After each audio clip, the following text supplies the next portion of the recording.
All right, well, welcome everyone. This is a Startup Grind Boston fireside chat. I just shared a message in the chat box as well.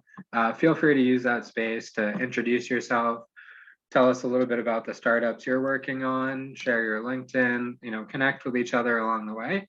And I'll also be monitoring that as we go for any questions you have for Patrick along the way. So this will be a fireside chat discussion. I'll be moderating, but also bringing in some of the audience questions along the way. And then the last 10 minutes or so, we can open up for any audience members that want to come up and ask questions directly and keep it as more of a open conversation there as well. And yeah, again, really excited to have everybody on board. This is part of the Startup Grind network. Startup Grind itself started, it'll be 11 or 12 years now. Started out in Silicon Valley. There's a big conference every year, one coming up. It's actually the last week in February, or February 28th to through the beginning of March. And yeah, definitely check it out. I'll share a link there as well. It's both in person and hybrid this year. So yeah, feel free to come out. It's in Redwood City in Silicon Valley. And then there's also a virtual space there as well. And then, yeah, so each of these chapters, we have different cities. There's about 500 chapters of Startup Grind around the world. And really excited, we host the Boston chapter, but we're able to get Patrick in from California as well to share his story with all of you, how he built and, got into entrepreneurship, built his company support community, and any lessons for the startups in our space along the way. So yeah, Patrick, really excited to have you here. If you want to kick off with a quick intro, and then we'll dive into more of the conversational fireside chat from there. Cool. Well, thanks, Jason. And it's nice to see everyone on the call. My name is Dr. Pat Morrison. I'm a licensed clinical psychologist and the CEO and co-founder of Support Community. I'm just excited to kind of share my experience. I want to be real. This has not been a smooth ride. I promise you that. I've learned a lot. And I'm excited to kind of share. I got started working at Ronald McDonald House. I'm not sure if everyone's familiar with that, but essentially it's a home away from home for families with a critically ill child. And while I was working there, as a psychologist, trying to defeat the stigma of psychologists with the families, I was trying to figure out towards the end of my time, like what I wanted to do with my career. And one thing I noticed was there was no way for me to reach families really once they left. And while they were there, because we wanted them at the hospital, right? And so, I started noticing all these houses had these Facebook groups that they were trying to use, all this stuff, and the kind of the tools they had for program delivery, I couldn't use them. And so with kind of my supervisor at the time, we got together and we decided to kind of build our own platform. And it's been a heck of a ride. We've had some big pivots. We've had some big F-ups, but we're still alive. And kind of, I think that's sometimes the most important thing. I think we got a pretty cool product at this point that is live in a lot of Ronald McDonald houses. We have other nonprofits, like art nonprofits are using it to work with the kids these days. And then a couple for-profit companies. So we're really excited to kind of see where it goes and just share some tidbits I've learned along the way of a first-time kind of entrepreneur. So. Excited to hear more of the story here. And so, yeah, I mean, you were working, nonprofits, you were working with Ronald McDonald House, and you had this big idea for creating more of an like a communication and an effective communication pathway. So like, how long did it take, or what was the process, and just having this idea that you wanted to change the system to going out and creating a company of your own to do it? Yeah, I mean, all the way from figuring out what the ownership of the company was going to look like, from coming up with the idea. And, obviously I'm a clinical psychologist. I do not have like a tech background, which creates a unique, situation. I actually started to try it as a nonprofit, and it was really, really hard to raise money for a nonprofit, I learned. And so, pretty much after I changed it to a for-profit, I was able to actually raise the money to get that MVP really quickly, which was cool. I just have a great network. I'm very fortunate. I'm not gonna lie about that. I think that's a big part of it sometimes, with being privileged, and there's no denying that. But I was able to raise the money and a lot of it was interviewing different tech teams to figure out who can build the MVP. And I met someone who is in Silicon Valley that has a team of tech workers over in the Philippines, and we clicked really well. We were kind of on the same page, and then the design part of it started. And man, our first product was terrible. It was like really bad. It flopped hugely. It was like as a website, and we spent a lot of time on it. Probably more time. It was kind of all the classic mistakes. It's like we were building it, and then I was trying to I would see it, and then we'd make changes to it. It was a lot of hard lessons to learn, and it took a while. It took about 1.5 years to kind of really get the MVP. Plus, I'm like trying to do sales, and I have no idea what I'm doing. I'm trying to convince people to use our product rather than actually the genuine way of being able to do sales. Just tons and tons of errors and making mistakes, and futzing with the product a lot rather than getting it out there to the clients, because I was probably partly nervous to have families using it. But yeah, it was kind of a really long road, and I didn't really know what I was doing as a CEO or what my job even really was. But eventually, we got the product out there, and it's like I said, Jason, it flopped. It was really bad. And you know why? Because the people using it couldn't find it, because it was like a website. And so you had to bookmark it, because it was Ronald McDonald House Bay Area .supportcommunity.com, and no one, they would sign up, but then they would never come back. And we kind of sent out the survey. They're I don't even remember how to get back to it. It was really fascinating. And that opened my eyes. That was kind of my first, and pardon my language, I'm a little crude, but it was my first oh shit moment. Honestly, it was oh my God, what are we going to do? And that's when I started really learning that I had to listen to the clients and what they needed and what they wanted, rather than this dream that I had of building this, building this product that I thought people would just come to and love it. But I needed to go to the client and actually really listen to what they needed. And that's what put us on the right track. But it was a lot of hard lessons to learn. So. Yeah. So how did you,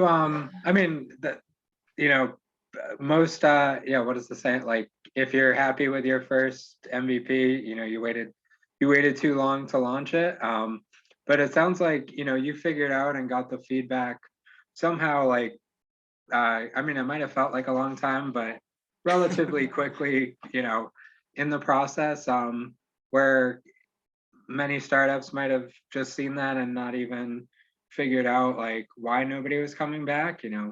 A small thing not being able to, or having a complicated web domain to get back to the place. But yeah, doing those customer surveys, is that how you figured out what the problems were and what to change on the next version of it? Yeah, we were looking at the analytics. First and foremost, we had surveys that we would send out to families. I was communicating to a lot of families that were power users on the app, or not on the app, on the web app, is where it started. And yeah, just getting their feedback, and it was definitely humbling. And, but I knew, that I needed to know, I also kind of knew that a lot of places weren't signing up to use it. right, as clients, which was also important feedback, that I didn't quite have the right product market fit. It was like I was able to sell this thing to people that I had relationships with, right, that knew me, that trusted me. But when I would go to new places, my rate was maybe 10%, when I would convince people. And that I knew then there was a problem too, because I knew there was a huge need, but I wasn't fulfilling the need. And then I would go to the clients and they would say, well, we have websites, and like their websites were sales websites for donors. And it's like they're sales funnels. That's what websites are, right? Any website really is a sales funnel into getting someone to take an action. And so they had a website already. And so it was just going and listening and then coming with the team and making the decision, and with our investors. That was probably one of the hardest things. I have like a reflective sense of self where I really care about what other people think.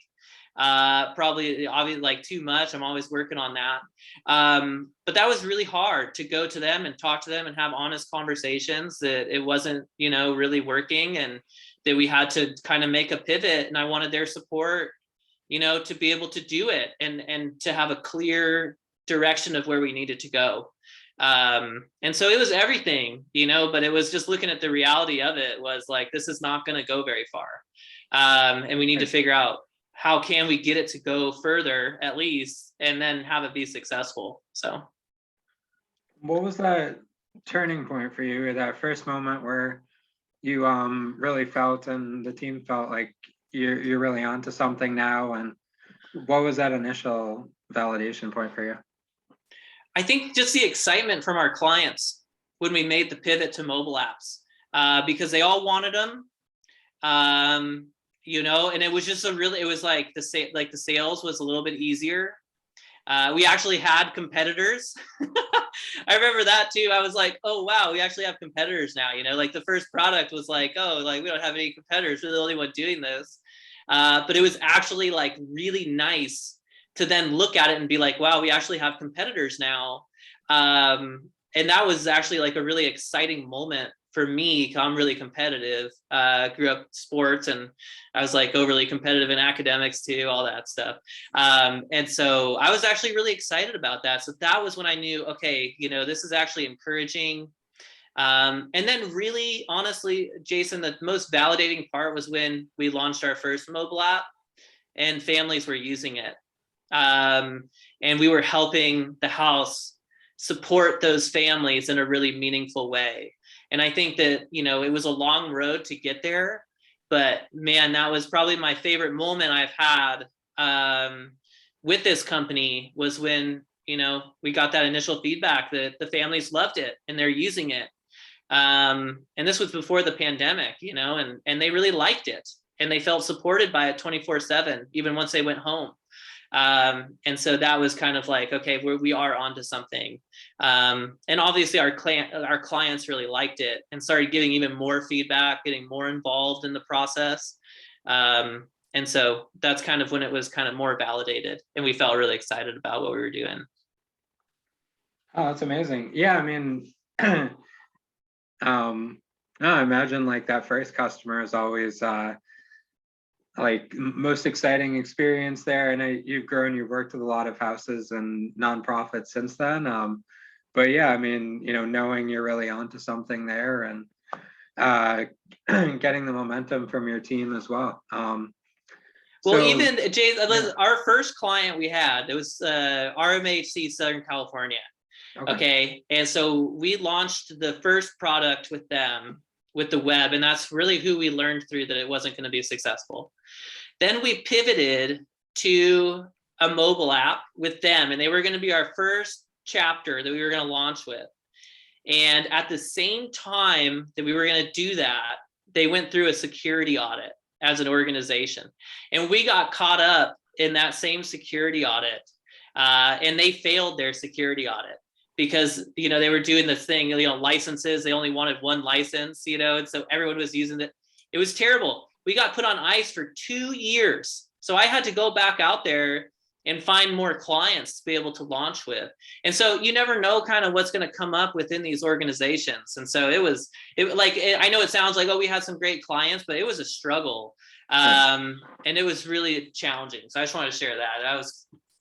That was really an unfortunate happening, but we're launching their apps now. So that's exciting. And did your, the initial business model you set out with, has that changed along the way as well? I think with the new product, I think with the market fit, I think it's kind of fitting more, groups better. And so we still have kind of the same business model where we want to kind of be able to kind of white label these, but like building mobile apps, in the beginning we had the question, it was, do we want to build mobile apps or do we want to build web apps? And like what we came up with was, well, people can use the web app on their phone too. That was our logic. And that's what we went with. That was really what it was put to. And because I didn't ask the clients, I didn't ask the clients, because we're B2B2C. I just went with it, right? Which was kind of a mistake, of like, I should take my time a little bit more on that one. Because it was avoidable, but that was our decision. But yeah, I mean, the business model of changing to mobile apps, it opened a lot of doors for different revenue streams, that we're able to go for. And it's kind of like the new frontier for a lot of these groups. You look at like American Cancer Society, they all have their own mobile apps. Those aren't our clients. Our clients are kind of the mid-level, players that, have fairly high operating budgets, but they can't afford to build their own mobile app. And so, yeah, it definitely changed in some aspects, but for the most part, it kind of stayed the same, with just kind of a new product. And then, I've met some of the other members of your team as well, and you have a great group together. Like, how did you find, the right people, or how did you figure out who you needed to bring in to be part of support community? Yeah, so that was right. It was pretty much me, and then it was the tech team for a while. And man, I was working days, I was working nights, because that's when they're up. I wasn't as involved as I should have been in the beginning because I didn't know what I was doing. But then I became really involved, and I had about 10 clients that I was working with, and I was just like, I was so burnt, Jason. I was like, this is crazy. And that's when I knew I had to bring someone on and give up some type of like control. And like, that was definitely a challenging thing for me. It was like I was like cliche, but it was like my baby. I've been like working on it, changed it, pivoted it. But then, so the first person I went with was Julie for customer success. So I knew Julie when I lived in San Francisco and worked at the Ronald McDonald House Bay Area. And she had experience working in customer success, and I needed help. And so I trusted her. I like her. She's like a friend. I'm not scared to hire friends and be able to do that. And so I asked her, I said, are you willing to do this? Do you want to take a chance? She had just left a position, and the timing worked out really well. And so she jumped on board, and it was the best thing, because then I could focus on sales and she could focus on customer success. And then that opened up a lot of doors, because I could start selling, and I was selling, and we got more clients. We got up to about 18. We needed another one. We need another person in customer success. So I don't have a ton of money. So I went to my old college, and I got a intern who the school paid, which was really awesome. So you got to find these programs. And then we fell in love with her. She was awesome. She had so much energy. And honestly, for tech, kind of, we're like older, right? Like I'm like 36, she's 22. It was a great opportunity to get a different perspective. And so, yeah, we got her involved, and then the time came when her internship was up. I told her, I said, like, let me make you an offer, and we got it. And we found something we agreed upon, and they're so nice. They're so sweet. There's just such good people that it's like such a perfect fit with customer success. And then, we're up to about 30 partners now. So we needed another one, but all my hires have been in customer success. And that's it, because I can handle the sales right now. Like we can't handle like that many. We're still kind of building our core product. And the most important thing is happy clients and getting that, getting that feedback. What do they want? Our whole product is client built now and client led. And so essentially I hired a friend of mine who was in New York and worked for a Diligent, which is like a board company. And it was great. He has so much experience. He brought tons of experience to us. He's helped put different guides and manuals together. And so, yeah, that's my team. And then, you know what I did, Jason? The other thing I did was I put them in charge of product development as well. Right. And so they're customer success and product development, because they're the ones hearing, you know, like like when the clients freak out about something, right? There's a bug, right? They have to deal with that. But also the clients have relationships with them and say, like, you know, it'd be really nice if we had this type of feature, you know, that we'd be able to use. Or the admin dashboard isn't very easy to use here. So I made Crystal, right? Because she wanted to. I said, who wants to do this? Right? She stepped up and said, I want experience in product development. So she leads that team. And then she has like 10 clients she works with. And we funnel it that way. And so it's been so nice. You know, when I first started the company, I always dreamed of having a team and being able to work with like a team here. Finally, I got to that place. You know, it took a while. I felt pretty lonely. It's pretty hard, but it's been like the best having other people, you know, in it with me. You know, especially when I would put a lot on myself of like, you know, not doing good enough for the clients and all that stuff. So I love it. We're all over the country too. I mean, but that's just kind of part of the deal. No, that's great. And I mean, I like the perspective there, because they're, you know, sort of combining that customer success and product development role. It makes sense. You know, I haven't heard it from a lot of other companies before, and you get to it makes sense that they get to hear the feedback and actually, you know, take action and help implement it.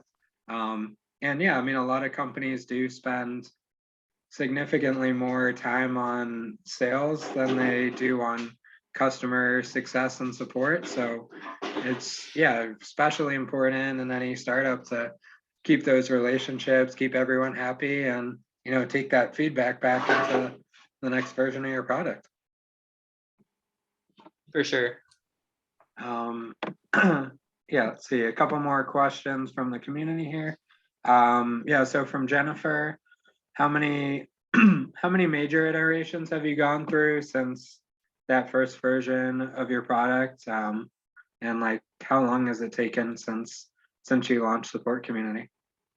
So, okay, we launched Support Community at like the very end of 2016. Like we didn't even do anything, right? And like I mentioned, it took about 1.5 years to launch our first web-based product. And then it really took us about 3 months to learn that it was not working. And that we needed to make some big changes. And that's when we went to the clients and we learned that they didn't want a website. They never wanted a website, right? What they wanted was a mobile app, and they needed a mobile app because they needed this a platform for program delivery. But they had, like I mentioned, they had a website, you know, and like development, which is like their fundraising channels, owns the website, you know, because that is the lifeblood of a nonprofit. That's a sales funnel. That's getting the volunteers, that's getting the donors, right? And then there's like a little link, maybe if you're like a family, to figure out like how to stay at the house, right? Or how to use the services of the nonprofit. But that's even pretty rare. You know, they don't really have a front door for people using it. And that's what they wanted, right? They wanted the mobile app front door. And so that was like our big change. But we also had to keep the web, and because, right, not everyone has a phone, and a lot of our partners were worried about that. And we had to keep the web because that's where the dashboard was, to control all the content and taking actions on the mobile app. Because we knew that admin had to be able to control it from somewhere, because we don't want to do that for them forever. So we had to still maintain that, though. It's not the greatest product, but we had to maintain it. So it's still there. But that's when we pivoted into focusing all of our attention on like, let's build a nice mobile app. We went through a few iterations of what that design should look like. But it was like very fast. You know, I think we built our first, I call it like a prototype because it wasn't even that usable. Probably took us about 6 months to build our first one. And I was pushing the team because I had a conference that I was going to try to sell it, you know. So we were working hard, and we have huge buy-in from our tech team who loves what we were doing. And then another iteration I'd say is, so I was making this pitch to our Ronald McDonald House Charities of Australia. Okay, it was huge contract. It was, you know, like I was so nervous about it. Still wasn't the greatest salesperson, you know, that's for sure. But we were doing it, and as I was going through it, you know, I was like, man, like I don't know if we're gonna get this. You know, and like I realized that the app was really disorganized, right? It was just kind of a free-for-all with all of the tools thrown in there, and you know, it was kind of a mess. And after we didn't get the Australia contract, you know, which I could talk about all my mistakes I made in that. You know, Mark, I saw you're a sales coach in there. You know, you probably like, you'd be like, oh my God, like literally everything I could have done wrong, I did wrong, you know, like, and I can talk about that. But a big part of it was I saw the product and I was like, you know what, like if I was a user, I wouldn't even know how to, like, where to find stuff. And so then we did like kind of a big redesign of the mobile app to be able to make it more usable. And kind of organize it into different categories. So like I literally had like sticky notes, you know, like have the different tool features and figure out like where can I put them. And then we realized like, you know, we need to make this so our admins can do this, not me, you know, like this isn't scalable, you know. And so then we kind of really redid our admin dashboard, you know, which was another big iteration. It's really 3 products, you know, it's the dashboard, it's the web, and it's the mobile app. But then we had to do a big iteration of our dashboard because, man, our admins couldn't use it. You know, we were doing everything for them, which isn't going to work. And so that was a big iteration too, to kind of make that, and we're still working on it. You know, there's no doubt about it. You know, they'll give us feedback. Oh, this was like, I couldn't even figure this out, you know, and it's like, yeah, like you had to click a little box, you know, down in the corner to make it work. Yeah, that's not good.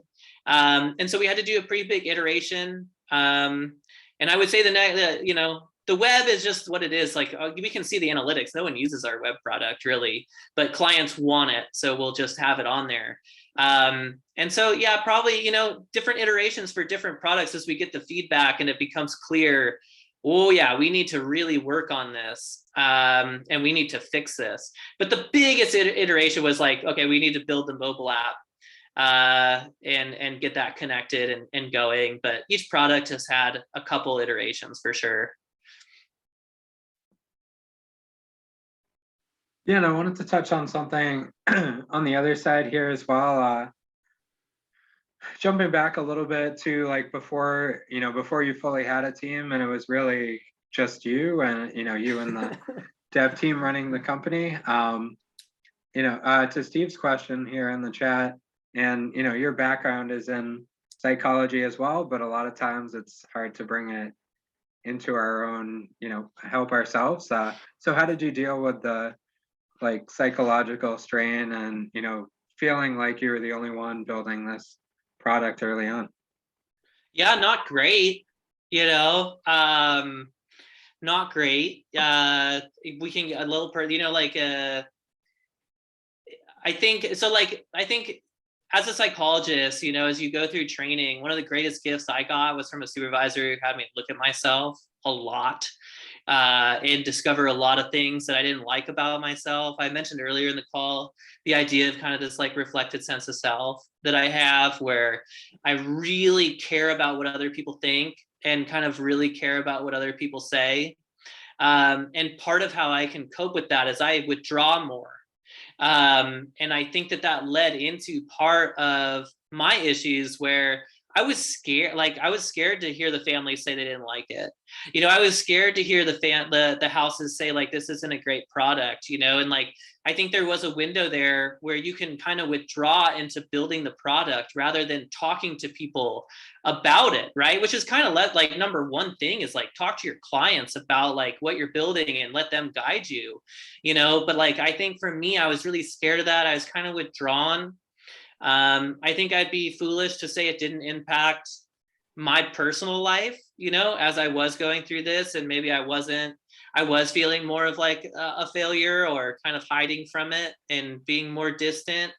I pull away, you either pull away or you lock in to arguments, and I was definitely, I'm more of a pull away, kind of shy, kind of quiet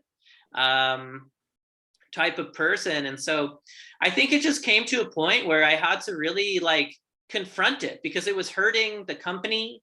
And I have people working for me that are counting on this to be successful, like the tech team, in the Philippines, they support their entire family, and I needed to honestly look at it and challenge myself. But I think it's just from my past of knowing kind of some of my tendencies and where I fall, and self-confrontation. I think that's one of the greatest gifts you can give yourself in life is continually self-confronting and challenging yourself and looking at things. And you can see it throughout your whole life. I was withdrawing a little bit more from my family and into the product, into the work. And I knew there needed to be a change, and so, yeah, it's really hard. It was really hard. And there were a lot of mistakes that were made. And, it's like finally recording a sales call and listening to it, and confronting, wow, that was terrible. Like I did it like, and it's so ironic, as a psychologist, I recorded every session I ever did. And I listened to them all, and it becomes less painful after like the 20th time, like it's still really painful.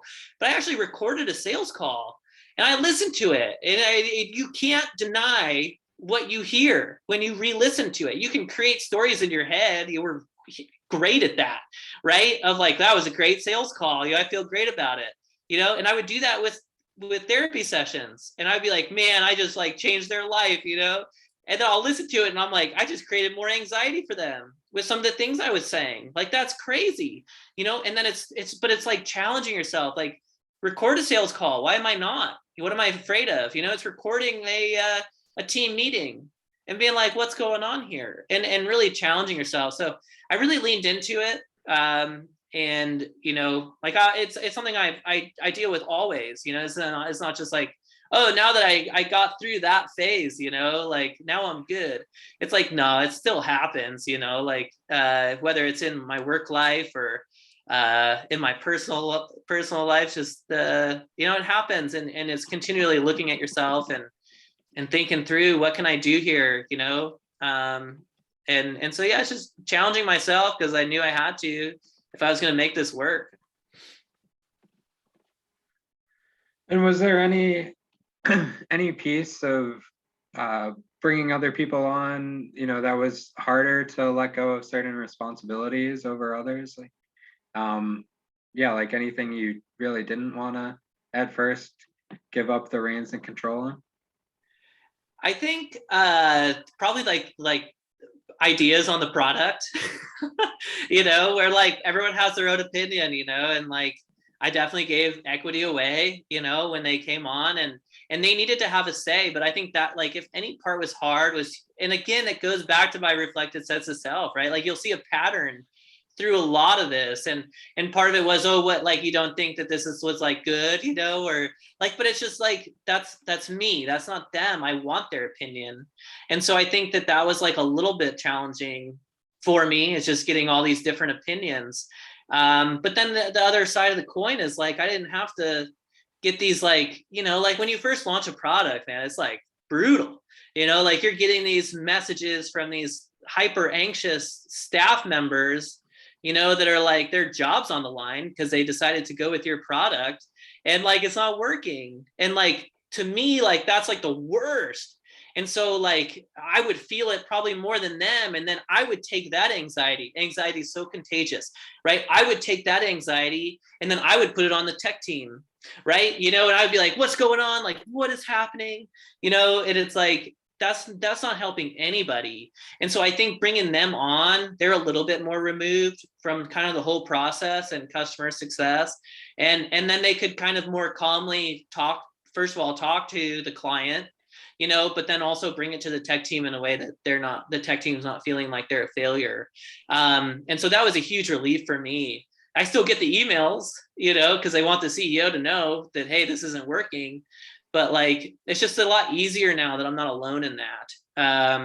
Because as I mentioned, it was like the hardest thing for me. I'm definitely a people pleaser. I want people to be happy. I want the product to be perfect.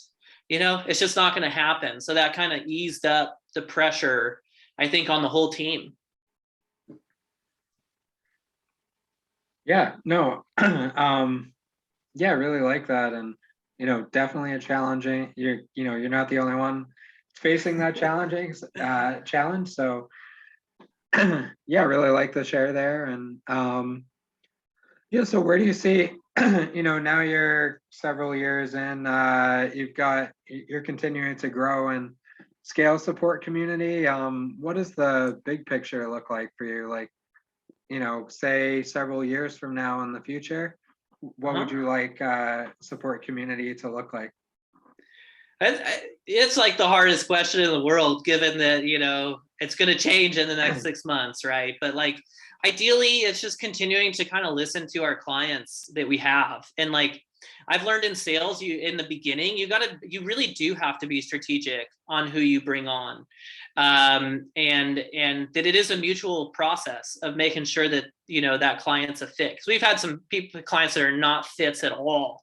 And like, it's just like, man, like if you could fire a client, this would be nice, but we're helping their families. It's hard to kind of be like, no, we don't want to work with you anymore. But honestly, I think it's just us as like how I look at it is like, of course I want the product to be successful. I want like us to be in a ton of different verticals and being able to help these organizations create community and provide services. But really, I think I look at it as our process. And like in 2 years, where do I want like obviously a bigger team, but I want to keep that process of listening to the client, understanding what they need, being able to communicate that. Like, I can have dreams, Jason, I could like wish for I don't even know if I would want $1 billion company, because I don't know if I'd even still be with it. Right. But like, it's just like, I just want to be helping people, and making sure that our organization is having a product that is helping people. And like, in order to do that, we need to, constantly confront ourselves, our process, our product. And like, it's mostly with culture, it's like such a hot topic term, right? But like, where I see is like, my goal would be like maintaining the culture we have now in 2 years. Of course, I'd like more clients. Who wouldn't? Like every company wants more clients. They want more money. They want to be making tons of money and not worrying about fundraising, or all this stuff. But, honestly, I would just love to have a company that people are happy to work at, still be around, and helping our clients, become stronger and work better. And obviously I love to have new products, all that stuff. But honestly, I just want happy employees. I want a great product, and I want clients that are excited to work with us. And that's about as far as it goes. So I don't know if that's like a cop out, but I mean, that's where my head's at. Yeah, no, that's perfect. Yeah, so I want to give a chance, I'll ask one more question, but then, either use the, under the reactions button at the bottom, there's a raise hand feature, or, we can just have one by one unmiking as well if you have a question you want to come up and ask. But yeah, the last question, I wanted to share before that would be, are there certain metrics you look for in tracking for all of your clients that are sort of the most important success factors to you? Yeah, I mean, so we're a B2B2C, right? So we sell our product to the business, and then the business then provides the product to their clients. So, right, we are kind of looking at how many invites are there, how many people are signing up. Now we're a little unique in the way that like our first clients, like the Ronald McDonald House, right? So we don't want families on the app all the time, right? We're kind of the anti-Instagram. Like we don't want this to be addicting. We want people to go on there, take action, and then get off and be with their child and be with their family. You know, that's our goal, which is kind of a little unique. You know, we're not looking at how much time is spent on there, but what we're looking at is like, you know, how many times are families using this? You know, how many times are our admins going onto the admin dashboard? And what do they do? What are they doing? You know, we don't really share that analytics with them, but it's just kind of getting an overall picture and understanding what goals each client has. And then we can kind of look at those analytics. One of the next hires we're going to do is kind of bringing on someone for analytics, because we do need to do a better job. You know, I mean, we're a small team, so we've just been like grinding as much as we can. And we need to look more at the analytics. There's no doubt about it. So we're going to bring someone on to kind of give us a more clear view. But it's really, you know, and then it's qualitative too. You know, it's not necessarily just like the quantitative analytics, but it's sending out surveys. You know, it's talking to admins and having real conversations and me reaching out to them. And the people in it. You know, like later today, I have a call with a team that's been using the app, that are like guest service associates. They're like at the front desk, right? And so it's just going in and seeing, what do they like it? You know, is it annoying to them? You know, all that good stuff. So it's just really like trying to get a full picture of how families are using it, and what the goals are, you know, because then you can really track. And I think that's like an important conversation as part of sales, right? It's like, what are your goals, right? And then me communicating that to our customer success team so that we know we can track and like make sure, okay, hey, look, our Ronald McDonald House, Alberta, they really care about, you know, how many communication touch points they have with families, right? You know, and then we can prove the value to them, right? And we can show them, we want to keep them. You know, we get them on a 3-year contract, that's great, but if they're not using it, we're going to be in a lot of trouble. And so we want to prove that value to them. So it's a little different for each client, but we have to be really clear about it.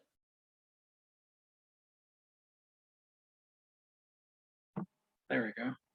Yeah, no, I really like that. And yeah, I mean, it makes sense. It's great you get all that information, but yeah, you're right. You know, targeting it to the end, or it's B2B2B. So, you know, what your clients are looking for, and then how it translates to all of their clients from there.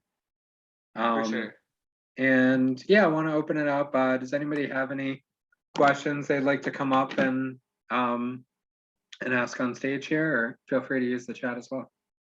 I just want to make a quick comment, Jason, to Sure. Dr. Pat. Dr. Pat, great to see you as always. I wanted to thank you for being so candid about, you know, the other side of the founder's journey. I feel like, you know, too often there's a lot of rah, rah, rah. Not saying we don't need that, but I mean, there's a whole other world of building and growing. And I mean, you struggle as you grow. So thank you, man. It's very inspirational. Yeah, you got it. Well, one of my goals today is I just want to be honest and real. And this has been anything but easy for me and my family. And I'm sure for all the people working in the company, it's hard. We all want it, you know, but that doesn't, you know, usually, you know, it's pretty tough. So I'm happy to share that stuff. I'm very open, you know, and honestly, if anyone ever wants to connect and talk about it, man, like that would be like the coolest thing. And so I know that you mentioned kind of that the bouts of loneliness, you know, it's real, you know, it can be, it's what they say, it's lonely at the top, even though you don't feel like you're at the top, you know. But it's really hard, and you're in charge of sales, and you're going to suck at sales in the beginning. You know, your product's not going to be great in the beginning, you know, and so it can be really hard. But like I said, you know, I love looking at myself and growing, and challenging myself in ways that I want to become a better dad. And I can do that through confronting myself at work. You know, like you're going to find patterns in your life that you do, you know, like I'm a similar CEO as I have a parent, you know, and I gotta, and that's just how it is. And I appreciate you saying that. It means a lot. And then we had another question from Jennifer on how well has your business performance aligned with your financial needs? So were there any things about being an entrepreneur and the financial pathway there that surprised you?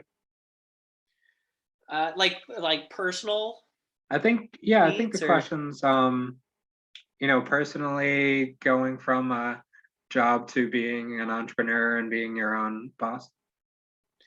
yeah, I mean, it hasn't been like super rewarding financially in that regard. Now, this isn't the only thing I do, so like I knew if I was going to do this, I needed to continue trading stocks and making money in the stock market to be able to partially fund the business too.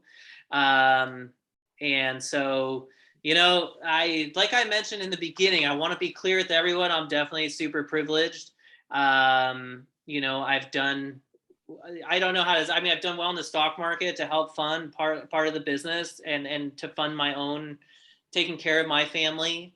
Certain things have happened in my life. I've lost both parents, and so, they were both super successful. So you can read between the lines, I've been very fortunate to be able to manage my family and making sure that we're good with doing this. And again, I understand that that's a fairly unique position for entrepreneurs to be in. But I want to be straightforward with it. I've had a little different now. I've had to deal with the loss of both parents, and there's a cost to that. And but that's just kind of my situation. So I don't know if that answers your question. Probably not like, super helpful maybe to what you're going through, but I want to be honest about it, like, Yeah, no, I appreciate that. yeah. Let's see, any other questions? Yeah, feel free to unmic here or ask in the chat.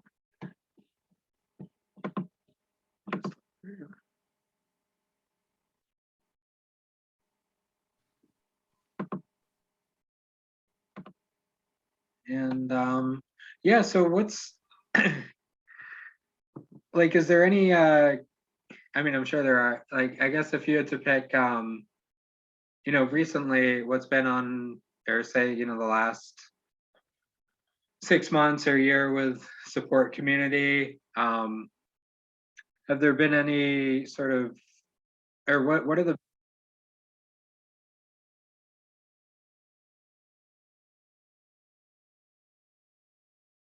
Hey, Jason, I can't, I couldn't hear that's the end of okay. that. Sorry. Yeah, I can't hear Jason either. It's okay.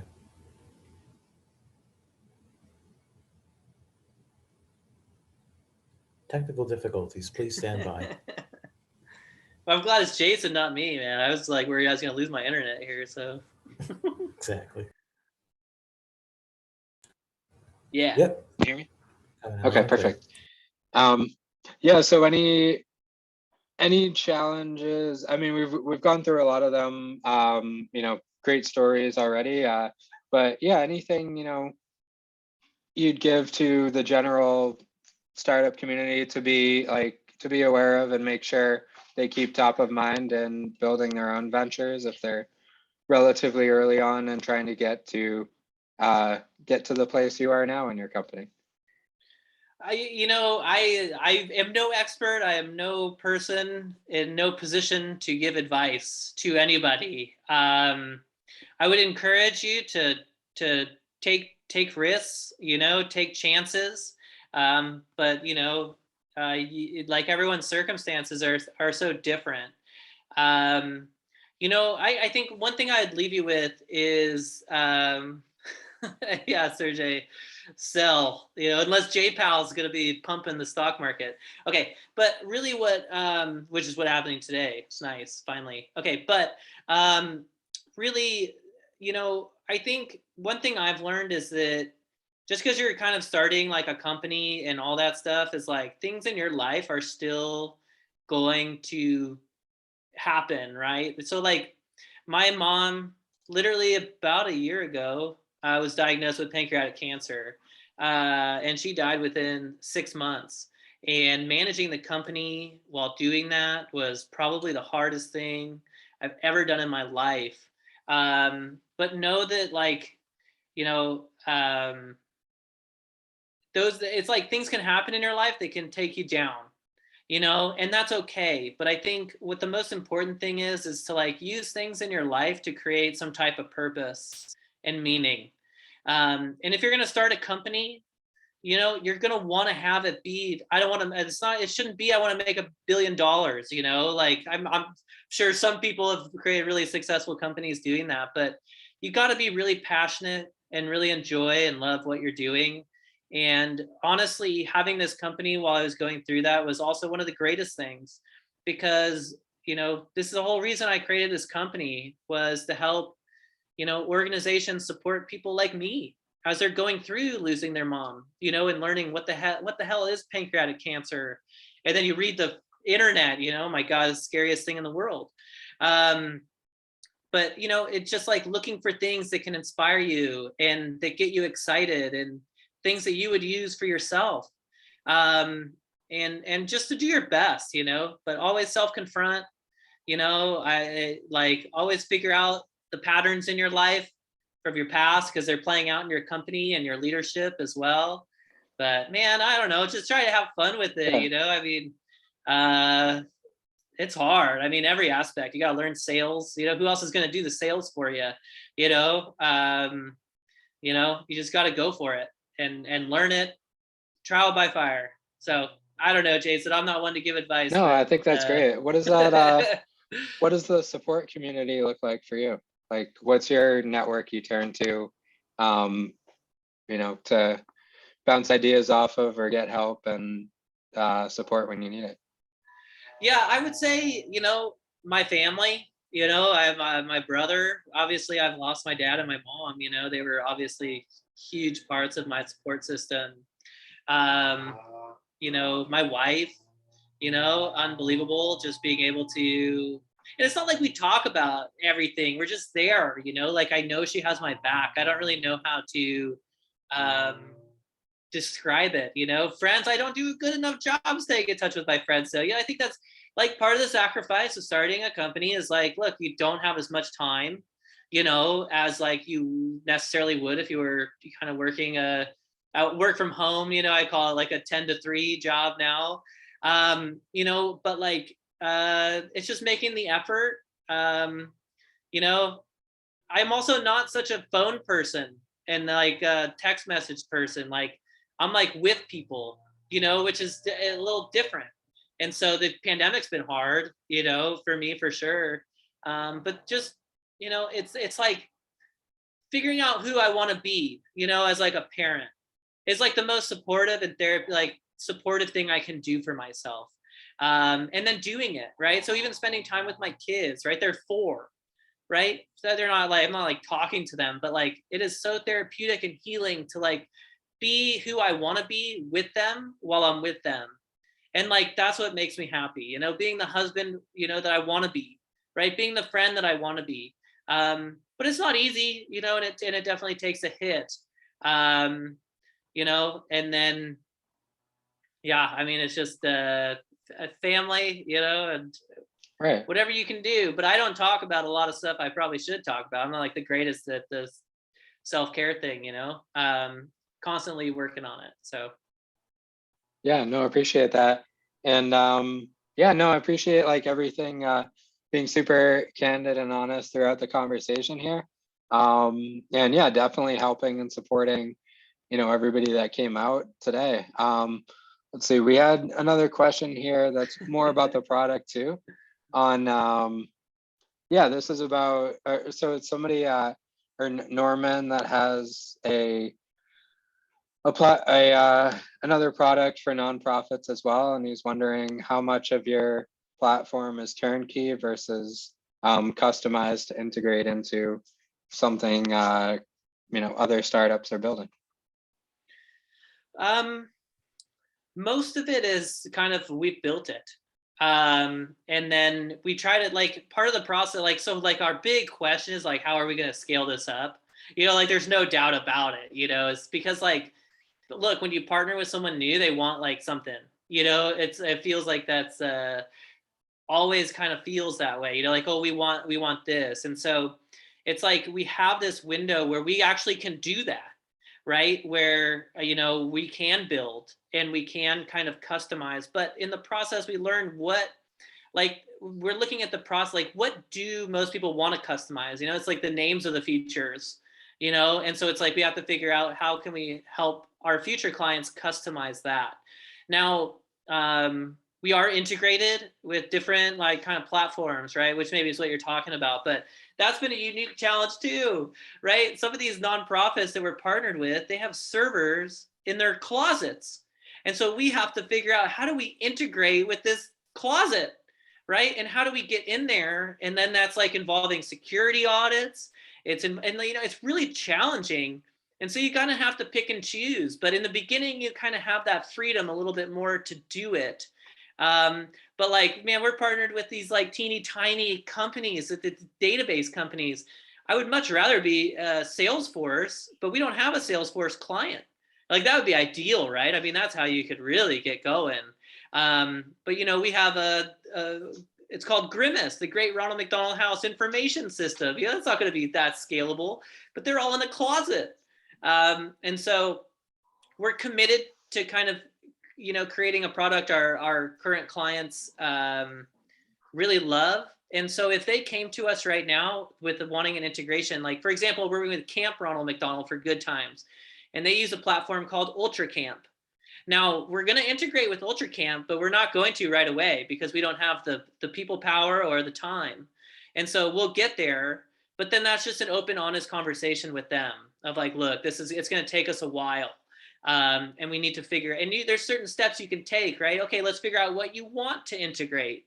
What would you want this to look like? Where in the, like, to slow it down, right? So they still feel like you're working on it, but you're not really putting your tech team on it yet, right? So there's different ways to slow clients down, which we've had to get creative with.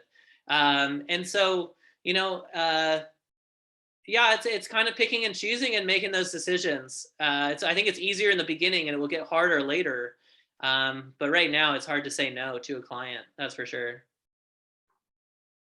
And yeah, I want to wrap up with the last or with a question from Mark here. What was your biggest challenge as you worked hard to get more comfortable with selling? With listening to my first sales call, was honestly, it was like the most painful thing I've ever heard. And I think, that was the hardest part, but it was the best thing I could have ever done, was to be able to listen to it and be like, they didn't even talk during the sales call. It was just me, right? Which, I mean, and it was crazy. It was like, I was just spitting. I was trying to get like talking up this product. And I mean, we weren't even there yet, right? But like, I was in like, I didn't even hear them. They weren't even part of the call.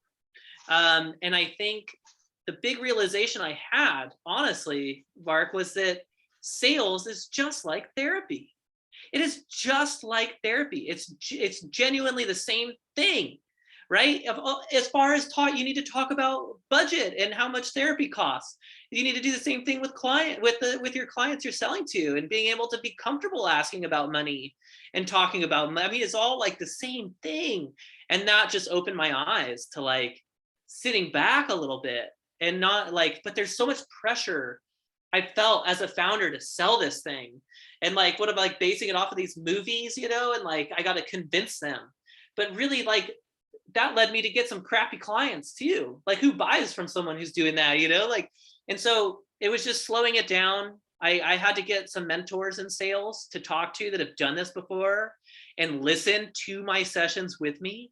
It wasn't just me listening to them, it was like giving them to experienced salespeople to listen to.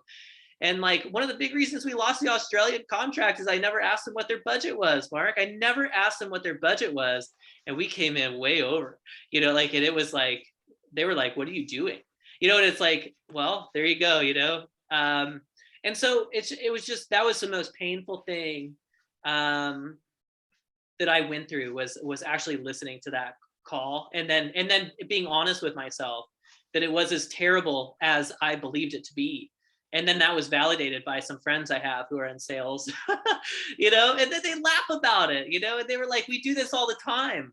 Like we'll do like, and then they told me we'll sit around a table and we'll do cold calls and people will laugh at each other after the cold call, you know, and it has to be this thing that's not so serious, you know, as like, if I lose this client, we're not going to be successful.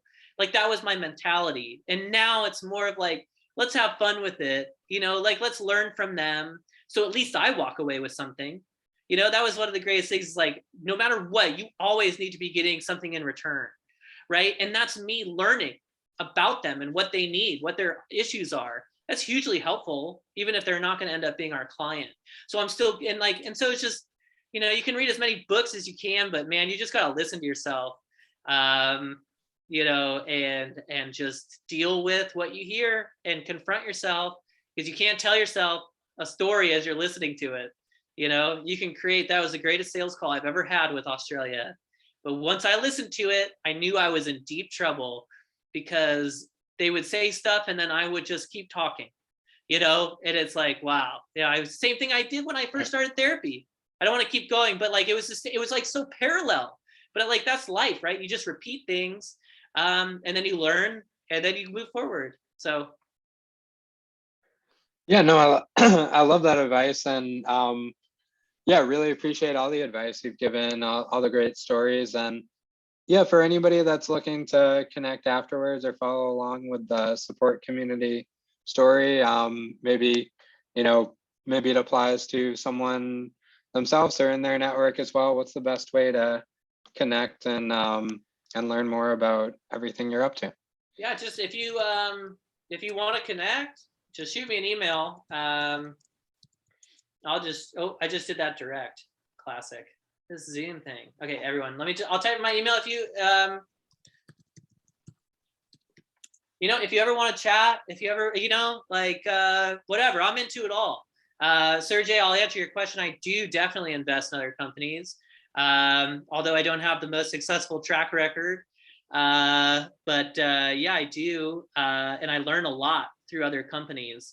And so even if you're not an angel investor, I still recommend taking calls with them, you know, and hearing their pitches and asking them questions, you know. The same thing as going to your competitors and being like, yeah, I'd love a demo. Do it. Who cares? You know, and learn. You know, you'd be honest, but yeah, I mean, I've learned a lot through hearing companies pitch, and what they mess up on, and try to learn from it. So yeah, just you shoot me an email. I just put my website. I'm like a mess right now, Jason. No worries. Here we go. There we go. Okay. Sorry about that. Oh, there are those dogs, Jason. I was wondering how you kept it quiet for so long. But yeah, please, Marketing officers, yeah. please feel free to shoot me an email, man. You know, I'm happy to talk with you and learn from you. That would be my goal. So Appreciate it. Yeah, thanks. No, thanks for a great conversation. Thanks everyone that came out. And definitely check out, we have another chat tomorrow on the startupgrind.com/Boston website with Tino Go. And then we'll be announcing a couple other events pretty shortly, including a summit we're going to be hosting in March, and more info on the Startup Grind Global Conference as well. So yeah, feel free to reach out any ways we can support and add value to everyone's startups and companies they're running.